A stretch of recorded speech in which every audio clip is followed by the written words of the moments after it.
this afternoon. This is the board executive committee meeting of the East Bay Regional Park District. We're meeting on Friday, August 12, 2022, and we're beginning at 12:34. I'm going to ask our recording secretary, Monique, to take the roll call of the committee. This is Monique Salas, recording secretary, taking roll. President Coffey. Present. Director Rosario. Here.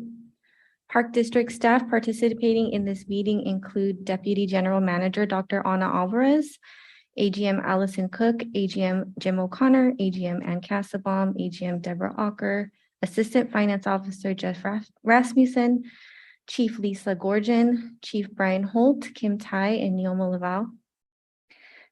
Today's meeting is held pursuant to the Brown Act as amended by AB 361. Board members and staff may participate via phone, video conferencing, and/or through a hybrid of in-person and remote attendance. We are providing live audio and video streaming. Members of the public wishing to make a public comment can do so: 1, live via Zoom; 2, by submitting an email; or 3, leaving a voicemail. This information is noted on the agenda. If there are no questions about the meeting procedures, we will begin. Okay, thank you very much, Monique. We will proceed to our second item on the agenda, the Robertson checklist amendment to the 2012 Pleasanton Ridge land use plan.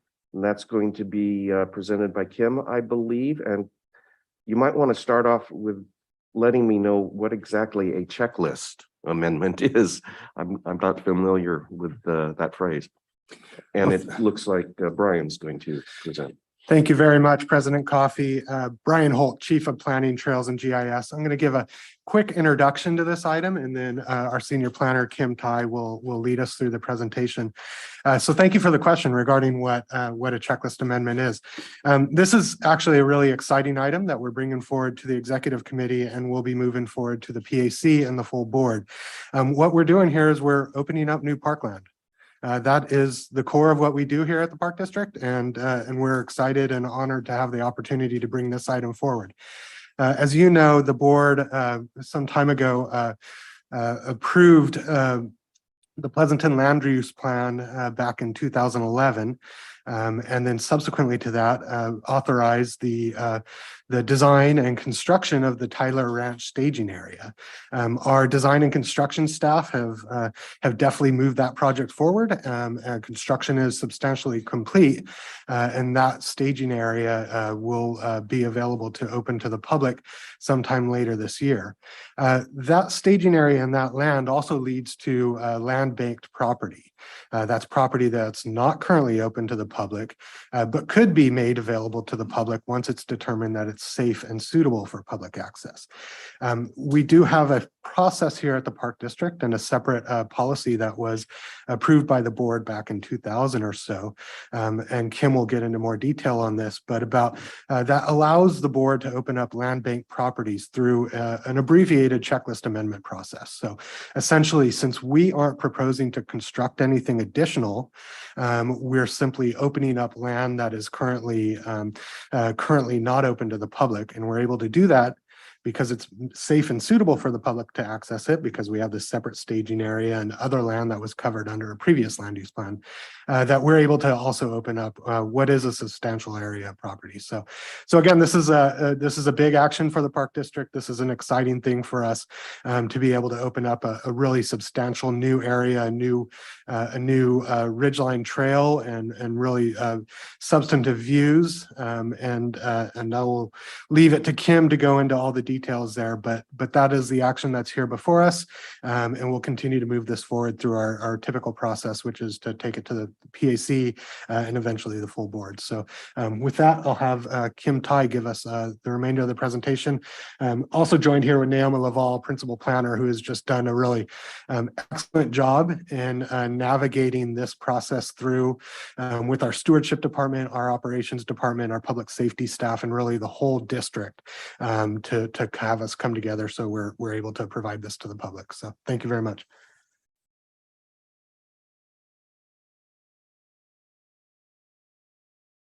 Thank you, Brian. Afternoon, President Coffey and Director Rosario. I'll now go ahead and share my screen for the presentation.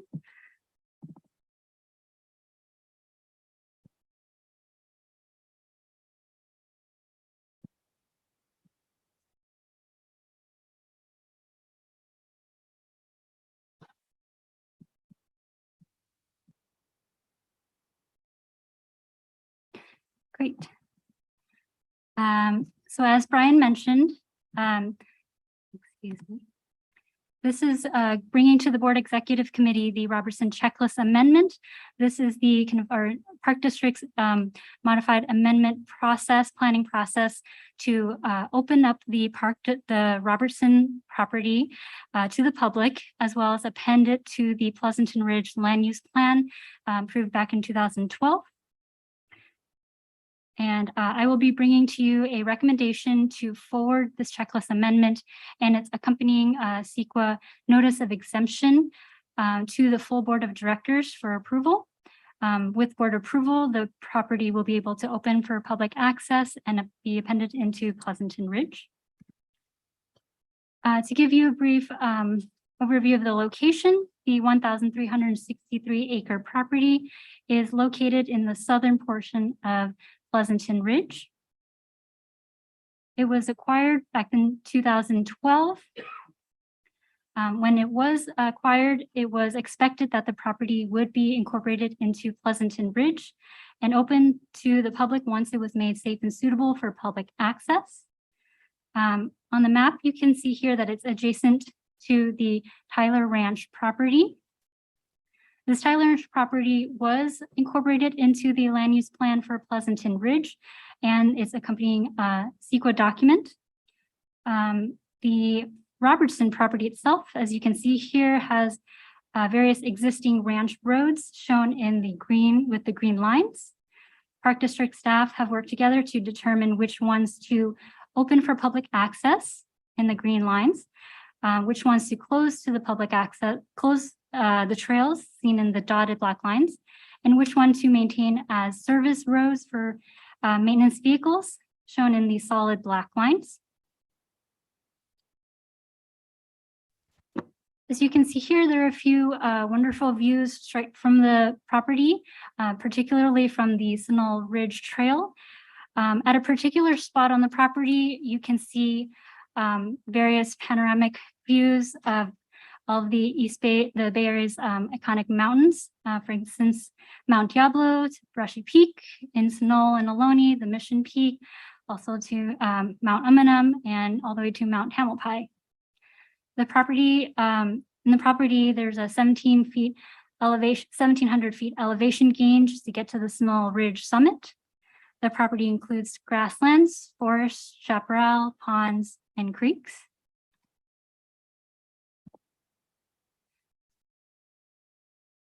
Excuse me. So with this checklist amendment, as Brian mentioned, because it's adjacent to the Tyler Ranch property, which has the land, the staging area that was proposed in the land use plan, we anticipate opening the Robertson property alongside the opening of the Tyler Ranch property. And now that the staging area is construction is completed, we plan to open it sometime in later this year in fall. Part of that is because the trails coming from the staging area lead directly into this Robertson property. Public access into the Robertson property itself will be, again, only the trails from Tyler Ranch staging area. Park District staff have worked together to determine that 12 of those 18 miles of existing ranch roads on the property are safe and suitable for public access. So we'll have 12 miles of public access. These again are on existing roads on the property, so no new construction will be performed. And because of this, staff have determined that the project will be categorically exempt from CEQA. So the notice of exemption will be filed with the county following board approval of the project. The property also includes the Sunol Peak on the property, which rises to over 2,000 feet. The entire property was historically used for cattle grazing, and cattle grazing will continue to be an important aspect of the property.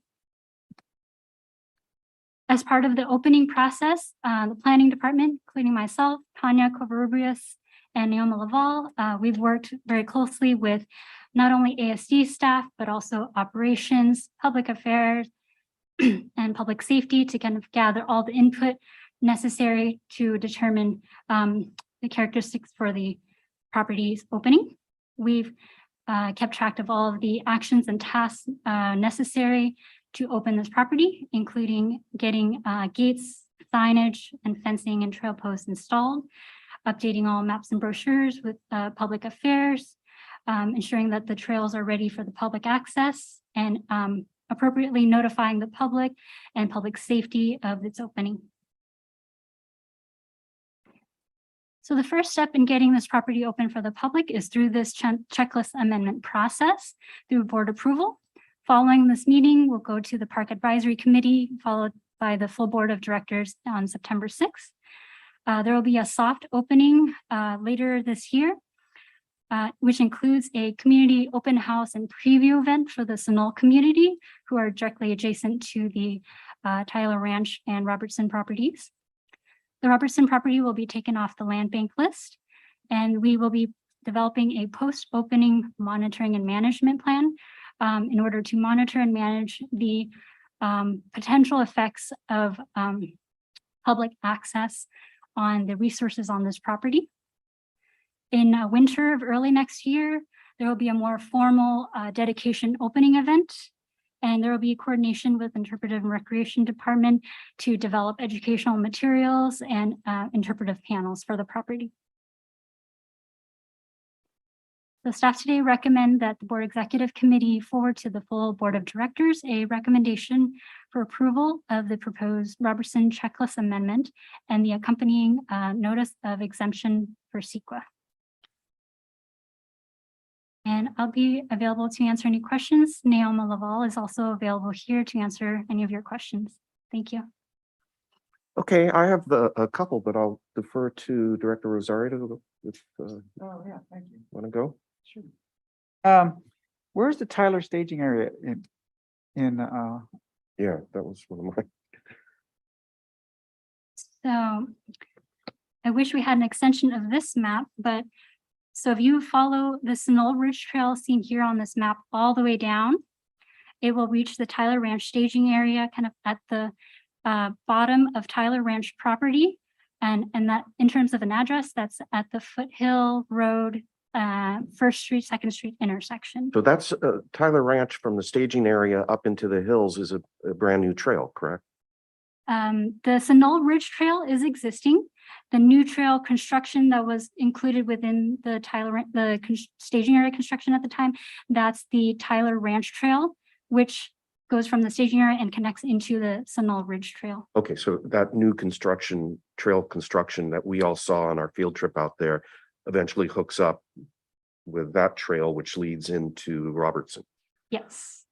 So just to piggyback on the director's question, tell us again how the opening of the Tyler staging area and trail will be coordinated with the opening of Robertson. So because the Tyler Ranch property was incorporated in the land use plan and the staging area was proposed as part of the land use plan, that one doesn't need a separate checklist amendment or anything. It just needs going through the process of ensuring that all the gates and fencing and everything is available internally. And then coordinating that with the Robertson's checklist amendment process. Okay, so that land bank is simply operational. It's not something that has to go through any more process. Okay, back to you. yeah, and then in regards to Tyler Ranch, so we're also opening Tyler Ranch this fall. So are these going to be at the same time? Yes, so we're planning to open them both at the same time with the almost 1,300 acres in Robertson and the ones in Tyler. It'll total to about 2,500 acres. Yes, Excellent. excellent. Yeah, and a very good presentation. You answered all my questions while as I was writing them down, you answered them all. So well done, and I'm really excited about opening up this property. So thank you. Thank you. Yeah, I mean, this is what we're living with now, and which is a large part of this district's focus is how do we accommodate our new volumes of people? And what gets us excited here is all these new miles of trails.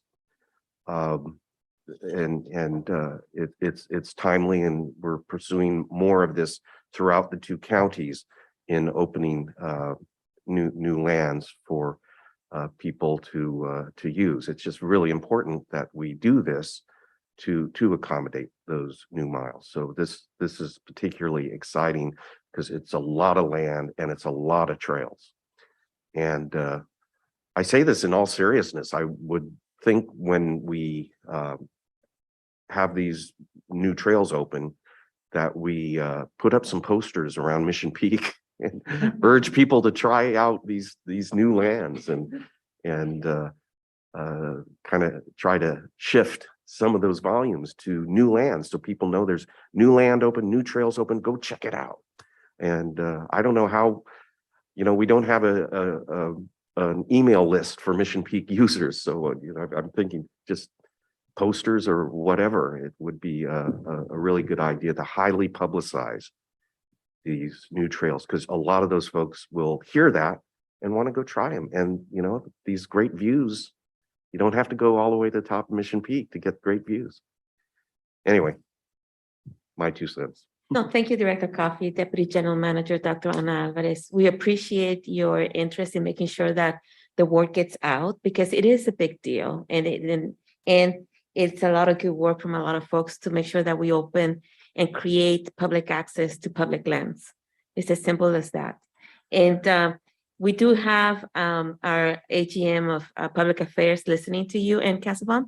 I don't want to put her on the spot, but we can certainly explore ways in which we can make sure that we avail ourselves of every possibility in terms of public awareness, to create public awareness of a new amenity that's being brought forward. I also want to point out, and I very much appreciate staff's rollout plan, in the sense that while we manage a regional system of parklands, that we're very keenly aware that we do have neighbors, and there will be a soft opening for the Sunol community. So that's also a very big deal, which we really appreciate our planning staff in doing that. Yeah, thank you, Deputy General Manager Alvarez. That's what I was just going to mention, was just there is going to be a soft opening. Kim mentioned during her presentation that we will be given a community open house for the Sunol community on September 13th.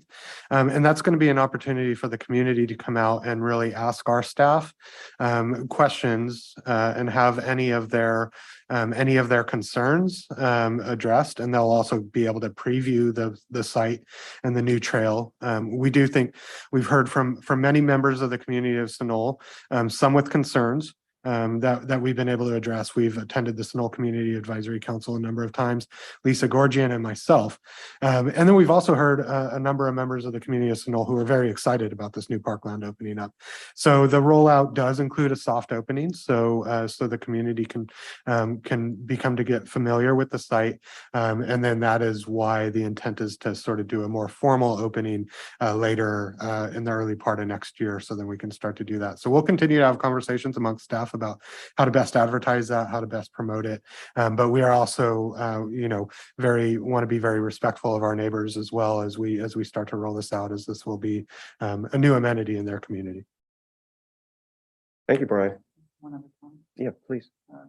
I just wanted to also, I think we should, when we open these new fire trails or old existing ranch roads, I think we really need to put that out there, because the impression a lot of people pay attention to is that all they look at is constructed new trail. We're always criticized, we don't build enough trail, but we need to advertise more of the existing roads that we're utilizing as trails, because it's much, much more.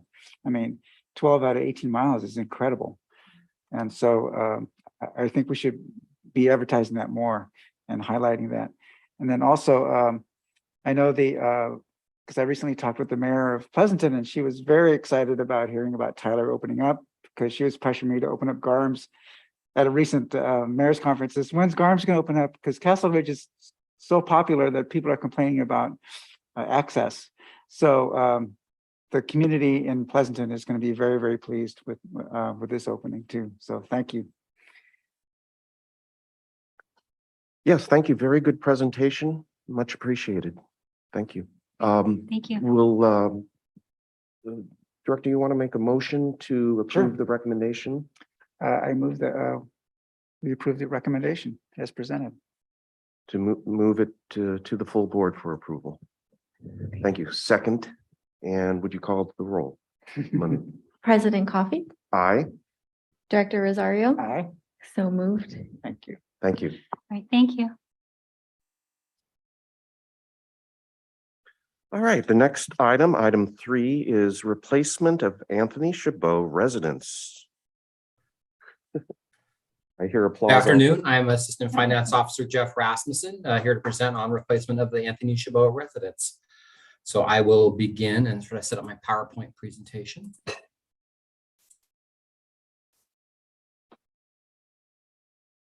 Can everybody see that? Yes. Great, thank you. Well, good afternoon. I'm Jeff Rasmussen, Assistant Finance Officer, here to ask for the committee's recommendation to replace the residence at the Anthony Chabot Campground. Staff and the board have worked for quite a long time on the residence program, and clearly one of the priorities of the whole program is the replacement of this residence.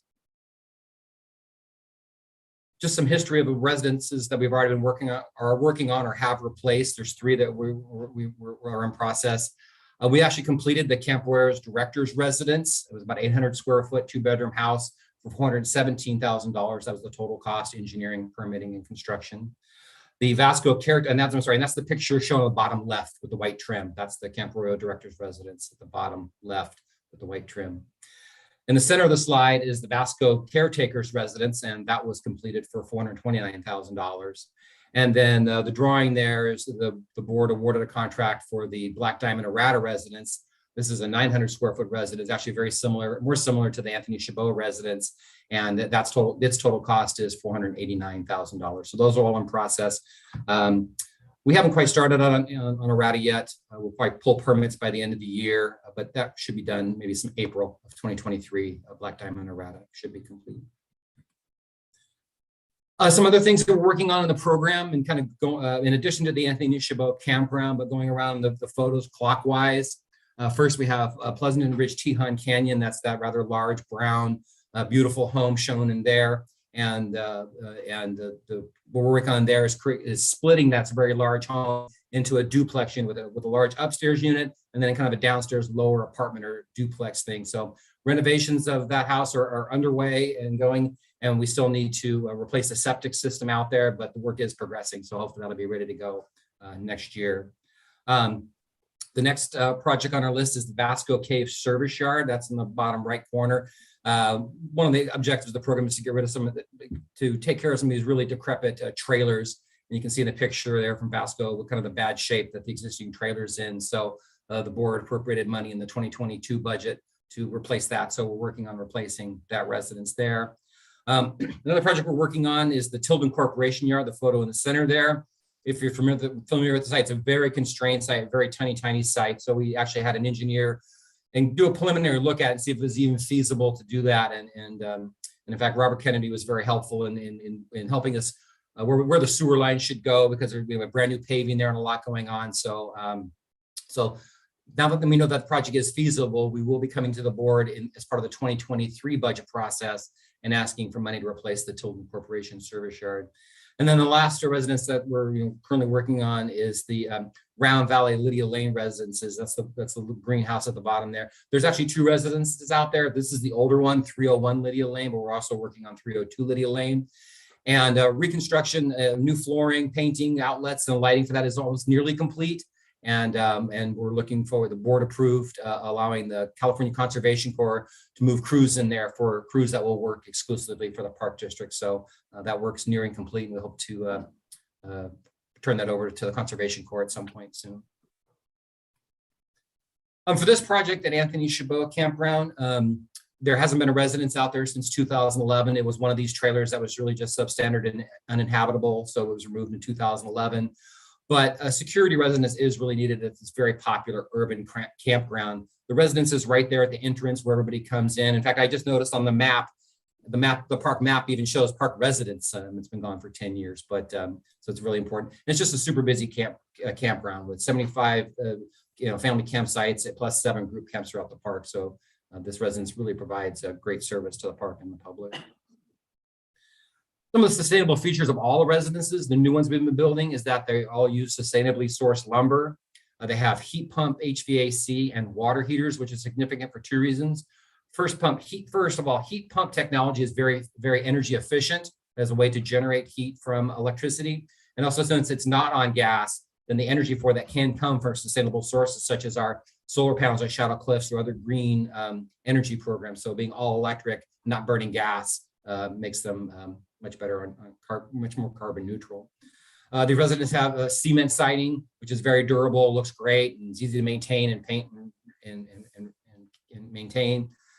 They also have spray foam insulation inside. Spray foam provides really outstanding insulation properties, even better than traditional insulation. But also more importantly, it's not a place for the critters, the rats, and the bugs to live in the insulation, because there's no place for them to harbor in there.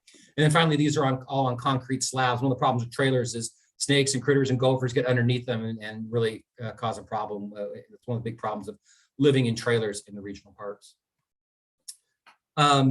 So for this Anthony Chabot Campground residents, we're applying all the lessons we've learned from Camp Arroyo, Vasco, and Arata, which so far our experience is saying it's actually working fairly well. We have a good product and good construction methodology. As I said before, it'll be a 2-bedroom, approximately 900 square feet unit. And all in, I estimate this project to cost $643,000. That's $471,917 for this construction contract, plus the engineering costs, PG&E costs for a new meter, and Castro Valley Sanitation requires sewer hookup fees, as well as a construction contingency. And so with that, I ask the committee's recommendation to the full board to award a construction contract of $471,917 to MBC Construction to replace the Anthony Chabot campground residence. And with that, I will stop sharing and take any questions.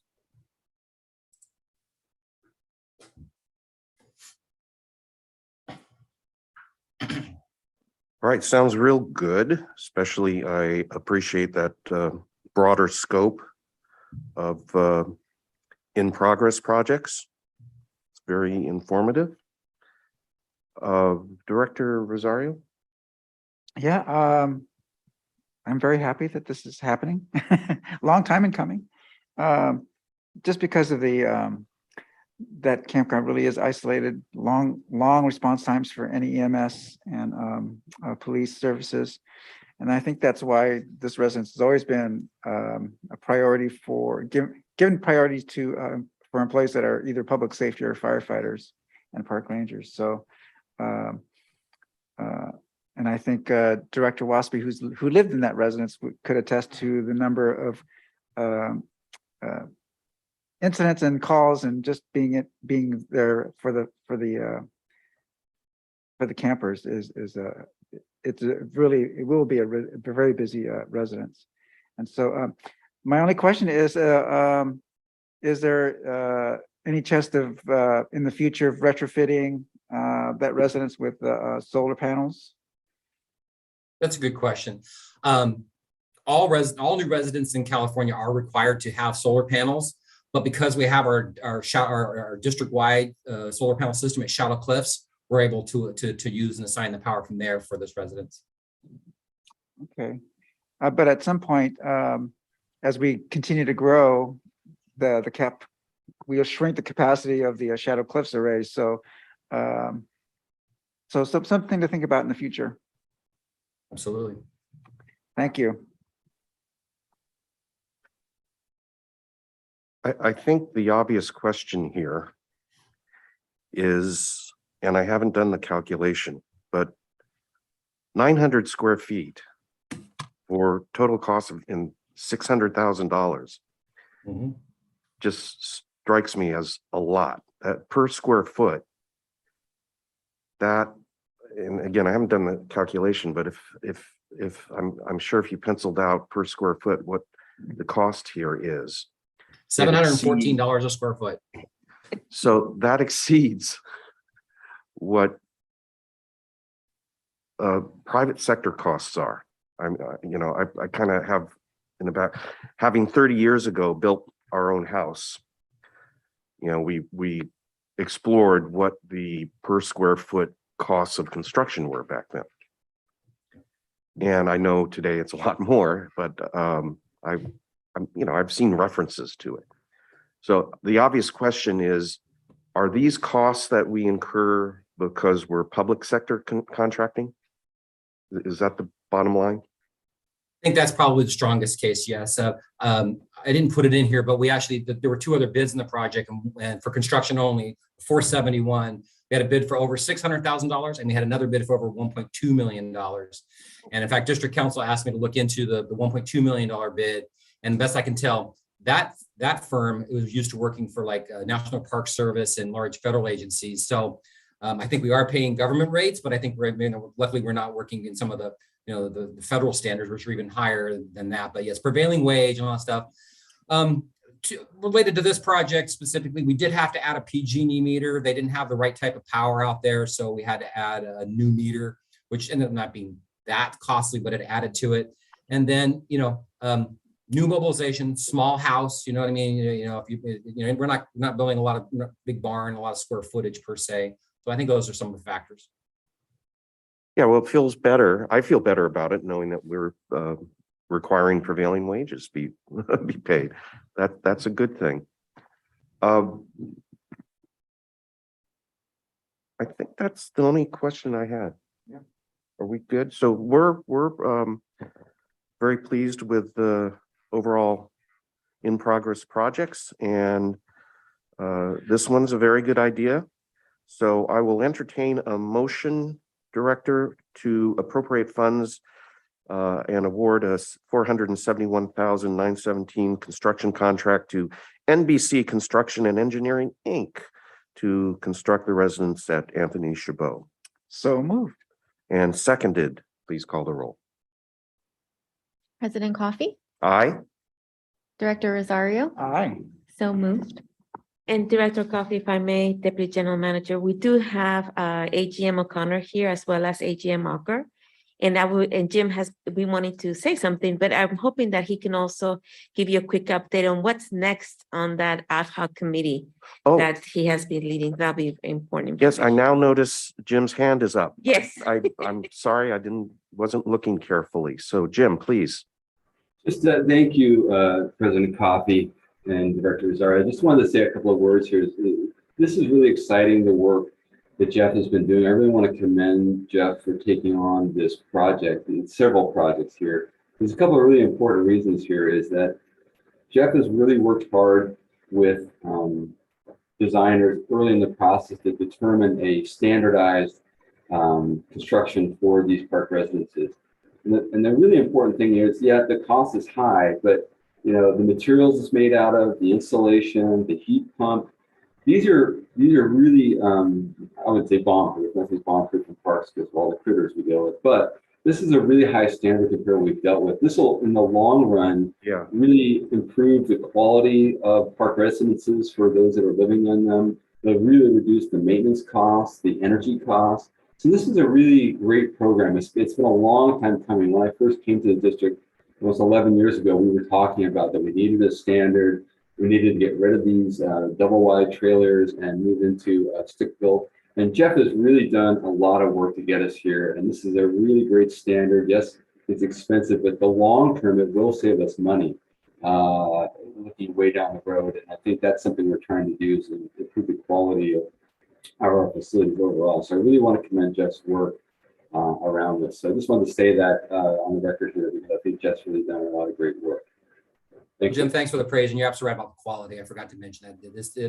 We've been burned too many times by trailers and poor quality, and your leadership kind of insisting on this quality, it's really helped what we're doing. Yeah, I understood. It's not just public sector costs, it's the quality standards that we impose on ourselves that factor in there importantly. And yeah, Jeff, that was a great presentation. We appreciate all the work you're doing. Okay to move on, Anna? So we're at public comments, and let's look around the room and ask Monique if there have been any requests to make public comment. President Coffee, we have not received any written comments. Okay, and I don't see any hands up in the Zoom room. So we'll move on to committee comments. I don't have anything further, Director Rosario. Just well done. Really excited about the Robertson property opening up. And so I really think we should make sure if there's any kind of ceremony that we make sure that Director Wieskamp is involved, because, you know, this is her baby, her ward, and she's been waiting a long time. Yes, she has. And I guess I do have one comment, and that's just more or less internal, is I would like to have a meeting with Anna and Sabrina for planning out our agenda topics for this committee for the rest of the year. Okay. You know, I'm still having in the back of my mind that my colleagues, both Dee and Bev, have had topic suggestions, and I have that list, and we've actually covered a good number of them already. Mhm. But I want to make sure that the topics of interest to the committee members are addressed in the remainder of the year. So it's just when convenient for you folks to have such a discussion. Will do. Just a reminder on that is that board operating guidelines ad hoc Yes. committee is, I think we're ready for a presentation. So I can double check with our district council to see if she's met with Ellen. So, Yes, I mean, that one was important to me to get on the committee agenda this year because you're still here. Yeah.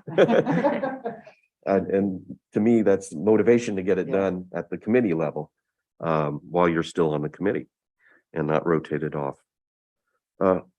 Deputy General Manager, any closing comments? Yes, absolutely. Actually, we can segue very easily on the same. I have it on my list to talk about our next meeting, which is scheduled for Thursday, September the 8th.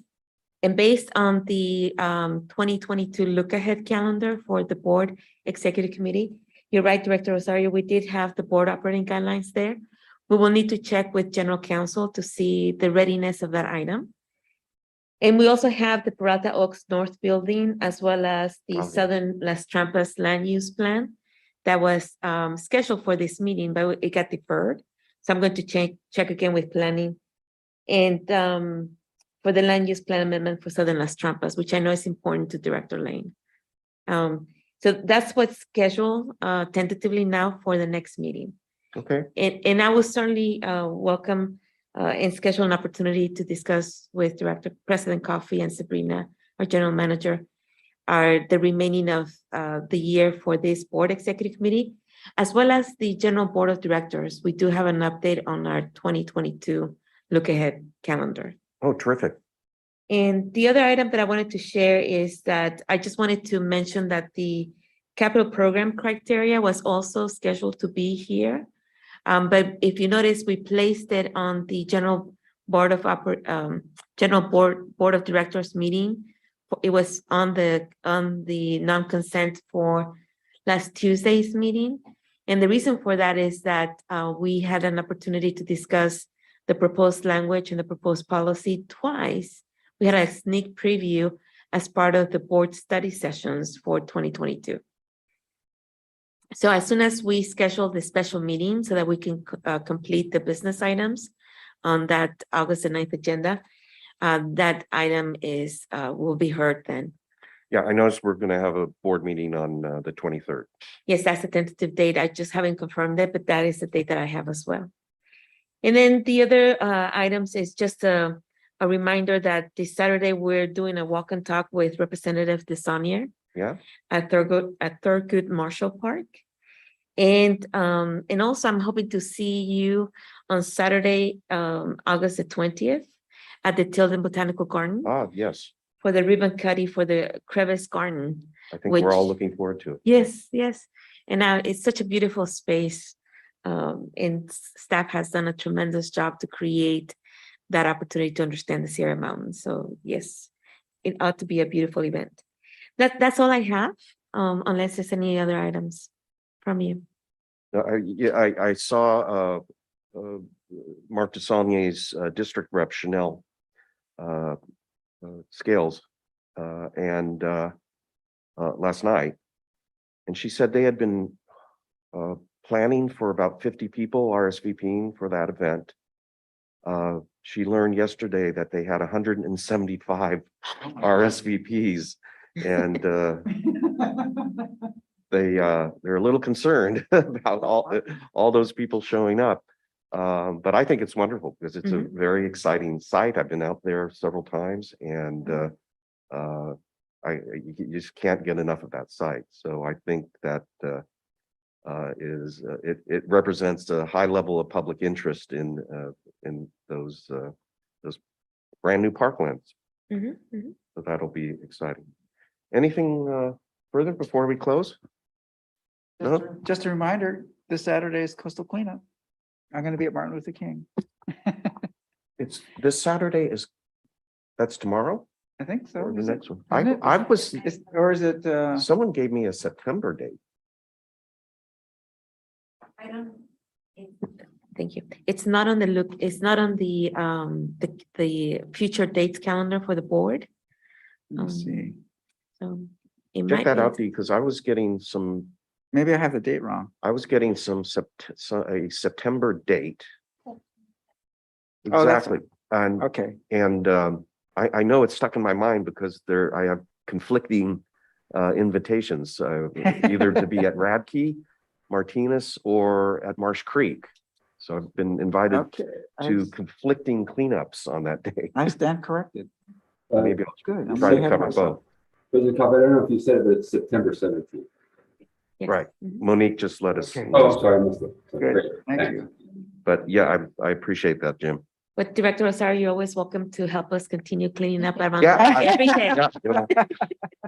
I was gonna say, I hope you recruit some I'm glad I people said for, that. Otherwise, I would have showed up Martin Luther King all by myself. well, you're welcome to. All right. Nothing further. We stand adjourned. Thank you very much all. Very good presentations today.